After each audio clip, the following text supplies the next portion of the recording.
Alright guys, this is a review of the Tammy palette by Makeup Revolution.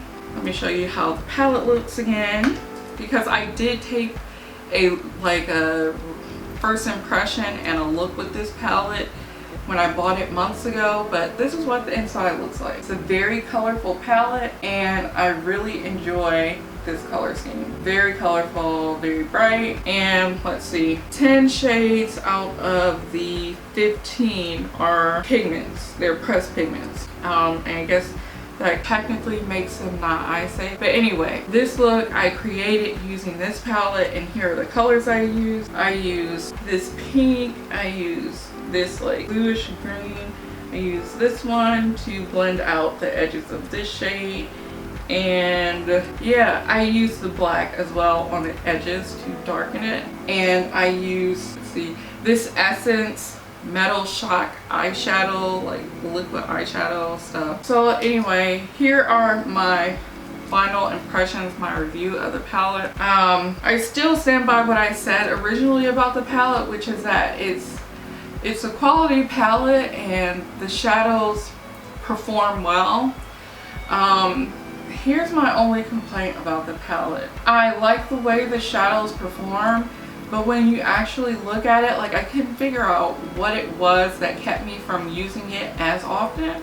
I've only used it about 3 or 4 times, and I've used all the shades in the palette, but I couldn't understand why I kind of wasn't using it when I used other rainbow palettes. And here's the thing, this palette has a lot of midtones, and then the darks are shadows that are shimmer. So let me show you what I mean. The only really light shades in this palette are this lime green and the yellow. That's really all you get. All these are more midtones. This is a dark shimmer, dark shimmer, dark shimmer, dark shimmer, dark shimmer, or midtone shimmer, dark shimmer. I mean, they translate pretty dark or mid-tone. And then you have this matte that's dark, mid-tone, dark, mid-tone, mid-tone, dark. There are no truly light shades aside from the yellow and the green.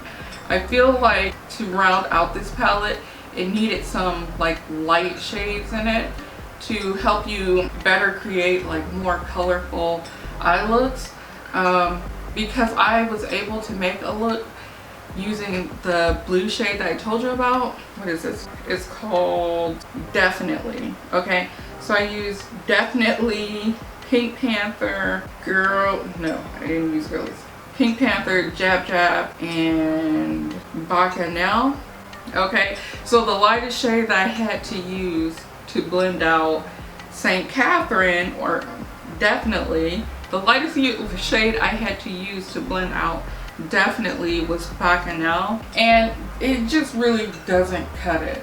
So hopefully in the future, I hope she'll consider that, and instead of using so many mid-tone shades, she incorporates some more light shades so that we can blend out these really colorful mid-tones and dark shades in here. The black at first I was not crazy about, but then I realized that the black shade is actually really pigmented, so it can make colors easily muddy or take over shades. You have to use it sparingly. It's just not a deep black. So this is not gonna knock your socks off as far as blacks that you've used. What you have to do is really realize that it's only there to deepen these midtones. It's not really a black that can stand on its own to make, say, a smoky eye. That's not what it's there for. I feel like it's there to deepen the midtones. It doesn't create a ton of like kick up, like Anastasia level kick up, even though these are pressed pigments. I don't have any complaints about the shimmer formula. The yellow is actually surprisingly good. Yellows are hard to formulate. Sometimes they really don't do well. But this yellow matte that's in this palette actually works really well, and I'm in love with this yellow, like this limeish green shimmer up here.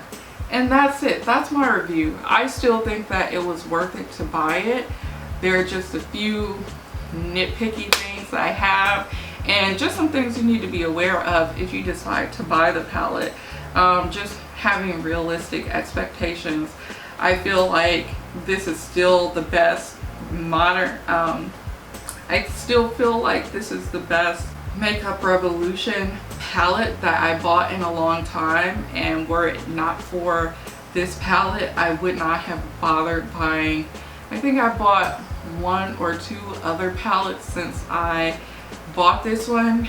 I bought one of their Flawless palettes way back in April or May, but were it not for this one, I wouldn't have spent my money on that one. So anyway, that is my final review, my final observations. If you're thinking about buying this palette, I'd say keep that in mind, but I haven't noticed anything that would keep me from buying it. So anyway, I will see you guys in the next review or makeup tutorial, whatever. I don't know what's wrong with my brain. I'm gonna go, and I'll see you guys soon. Bye.